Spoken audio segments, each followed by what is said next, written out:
আসসালামু আলাইকুম সবাইকে। আপনারা সবাই কেমন আছেন? আশা করি আপনারা সবাই ভালো আছেন। আলহামদুলিল্লাহ, আল্লাহর রহমতে আমিও ভালো আছি।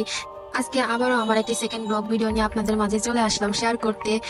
আর আপনারা সব সময় আমার পাশে থেকে আমাকে সাপোর্ট করে যাবেন। আর আমি যে কন্টিনিউ ভিডিওগুলো আপলোড করতে পারি সেভাবে আমাকে উৎসাহ দিবেন, যাতে আমি আরো ভালো ভালো ভিডিও আপলোড করতে পারি।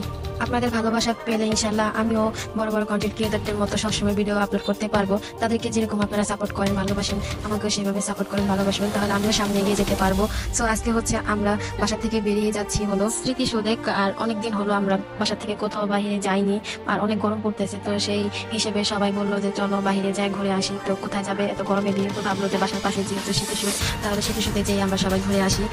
সো যে বাবা সেই কাজ, আমরা রেডি হয়ে বের হয়ে গেলাম স্মৃতিসৌধে যাওয়ার জন্য।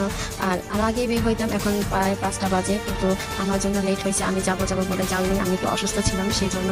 আর আমাদের দুই পাশে হচ্ছে, হাতের ডান পাশে গলফ ক্লাব আর বাম পাশে হচ্ছে জাতীয় স্মৃতিসৌধ। তো আমরা এখন হচ্ছে চলে আসলাম মেন রাস্তার দিকে। মেন রাস্তা আমাদের বাসার থেকে নবীনগর হচ্ছে 10 টাকা রিক্সা ভাড়া। তো আমরা ডাইরেক্ট একবারে স্মৃতিসৌধের সামনে গিয়ে নাম। আর আমার জন্য অনেকটাই লেট হয়ে গিয়েছে, কারণ 5টার পরে আমরা বের হয়েছি, কারণ স্মৃতিসৌধ 5টার সময় বন্ধ করে দেয়। আর এই যে অনেক মানুষ এখানে, আজকে হচ্ছে শ্রমিক দিবস, তো শ্রমিক দিবসে আজকে স্মৃতিসৌধে অনেক মানুষ। তো এই যে আমরা চলে আসলাম জাতীয় স্মৃতিসৌধের ভিতরে, আর এসে দেখি যে পুলিশরা বাঁশি বাজিয়ে বাজিয়ে সব মানুষ বের করে দিতেছে। তো তারপরও এখনো ওখান ভিতর থেকে বের করতে করতে একটু টাইম লাগবে। তো আমরা তারপরে আসলাম, যেহেতু দুইটা বাবুর একসাথে ছবি তোলার উদ্দেশ্যে, তো আমরা ছবি তুলেই যাব। তো যে বাবা সেই কাজ, এখন ক্যামেরাম্যানদেরকে খুঁজতেছি, তাদেরকে তো পাওয়াই যাচ্ছে না। পরে যাইতে যাইতে আমরা ওই পাশটায় গিয়ে অবশেষে ক্যামেরাম্যানকে পেলাম, কিন্তু ক্যামেরাম্যানও সেই বিজি, অনেক মানুষ এই ছবি তুলতে আছে।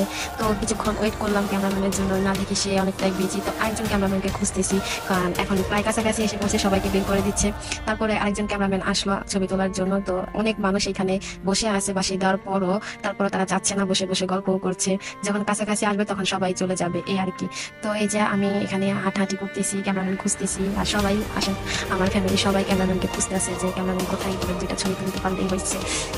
তো তারপর হঠাৎ করে একটা ভাইয়াকে চোখের সামনে পড়লো। তো সেই ভাইয়াটা এতটুকু টাইমের মধ্যে যে এত সুন্দর করে ছবিগুলো তুলবে আমরা কখনো ভাবতেই পারিনি। ছবিগুলো অনেক সুন্দর করে তুলছে। আর এই যে আমাদের ছোট্ট পাখিটা, এই যে দুইটা পাখি এখন একসাথে বসে আছে, তাদের ছবি তোলা হচ্ছে, ভিডিও করা হচ্ছে, ওই ভাইয়াটা তুলতেছে, পাশে আমিও তুলতেছি। যাই হোক, এখন আমরা হচ্ছে বাসায় চলে যাব। আর আমি ভিডিওটির শেষে আপনাদেরকে ছবিগুলো দেখিয়ে দিব কেমন হয়েছে ছবিগুলো। এত ভিড়ের মধ্যে এত দ্রুত ভাইয়া দেখতে ছবিগুলো এত সুন্দর করে ক্লিক করছে, মানে কি বলবো, অসাধারণ। তো এখন আমরা বাসায় চলে যাব, বাসায় যাওয়ার জন্য রওনা হয়েছি। এত ভিড় যে আমি ভিডিও করতে পারিনি। তারপর আমরা কিছু খাওয়া দাওয়া করে, কিছু কেনাকাটা করে একটু পার্লারে গিয়ে তারপর আমরা বাসায় যাই। আর ভিড়ের কারণে আমি ভিডিওগুলো নিতে পারিনি। তো তাদের কাছে আমার ভিডিওটি ভালো লাগলে প্লিজ লাইক, কমেন্ট আর শেয়ার করে দেবেন। আর পাশে থাকবেন, পাশে থেকে সাপোর্ট করে যাবেন সবসময়, অলওয়েজ। আর ভালোবাসা থাকবে আপনাদের সবার জন্য।